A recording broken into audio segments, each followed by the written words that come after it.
I sit here, trembling and afraid to move.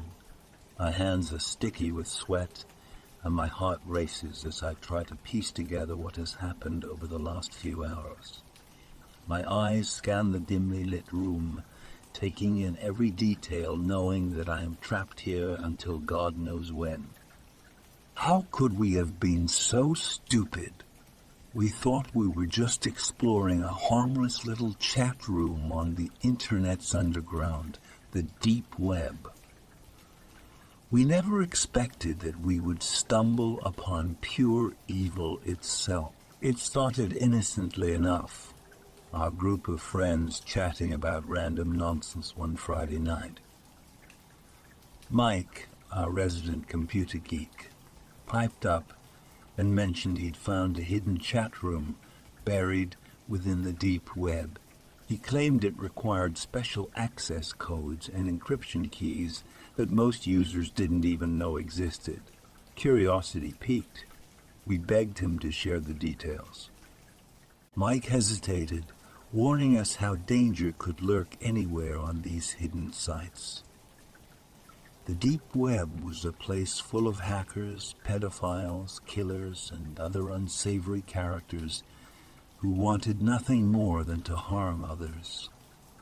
But we pushed and pestered until he caved, spilling the secrets that led us down this twisted path. Our crew gathered around his laptop while Mike typed commands and entered strings of code like a madman. He clicked enter, waited nervously, then finally breathed a relieved sigh when the connection completed successfully. In front of us lay a private message board with cryptic messages that made no sense. Truth or dare. Read the header in bold letters. My friends hooted with excitement. This seemed like fun. Who wouldn't want to participate in a silly childhood game without consequences? Our brains had shut off thinking rationally as adrenaline fueled our actions. Mike pressed send, typing, "We accept your challenge," and hit send.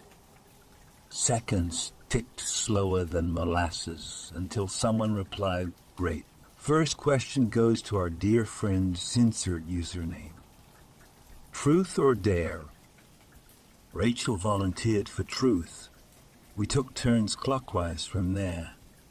Mike asked Rachel which celebrity she would sleep with given a loud crash interrupted my thoughts. I froze in fear once again, listening intently to determine its location.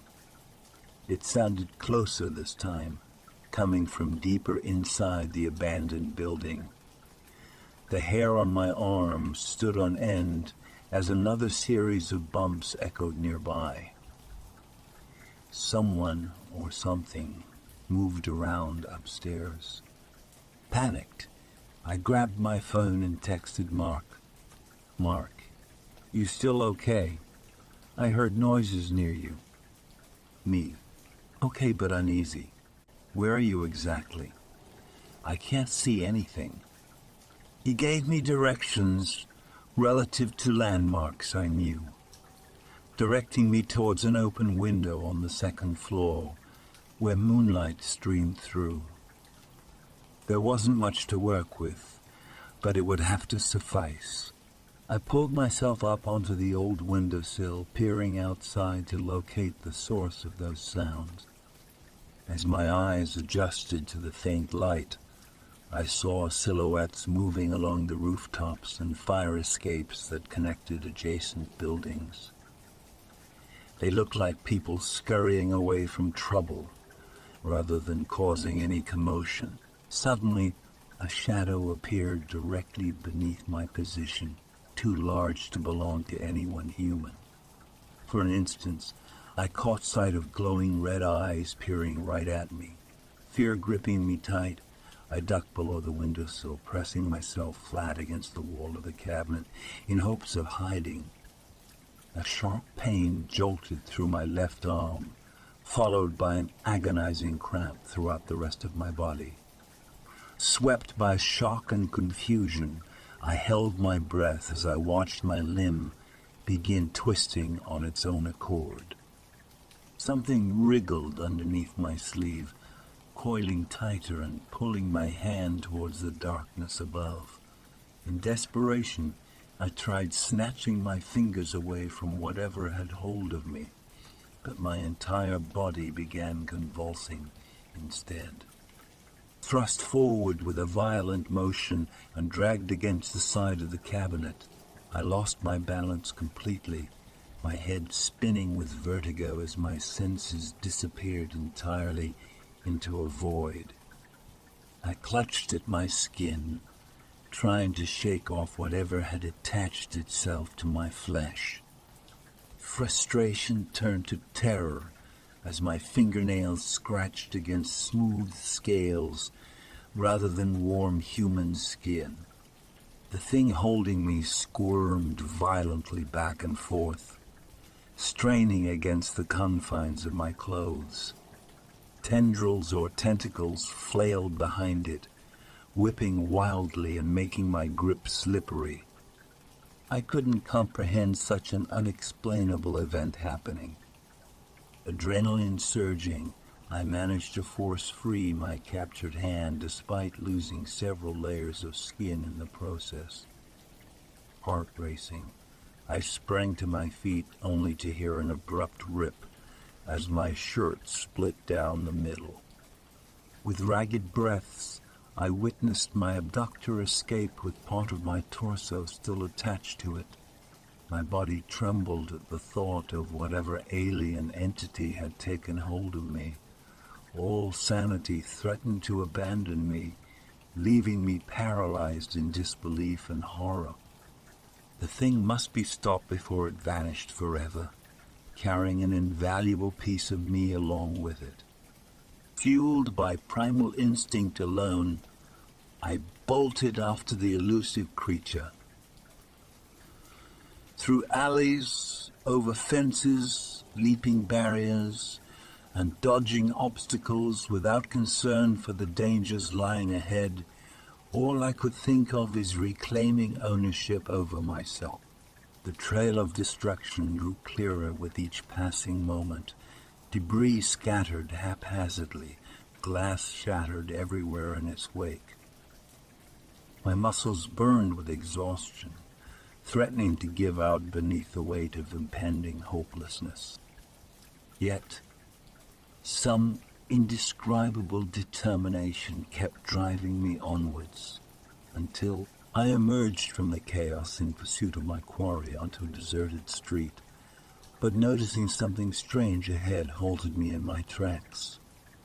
An impossible scene unfolded before me where reality bent to accommodate a distorted version of my living nightmare's presence. Buildings warped at odd angles and skylines distorted by some arcane geometry defied explanation, as if governed by laws beyond the physical world humans understood. And towering high above everything was a massive, pulsating mass, emitting an otherworldly glow.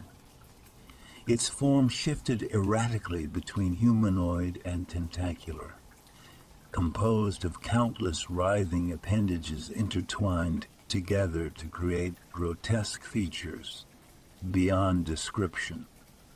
A cold chill ran down my spine upon seeing this impossibly twisted abomination, wondering just what kind of existence I might find myself entwined within.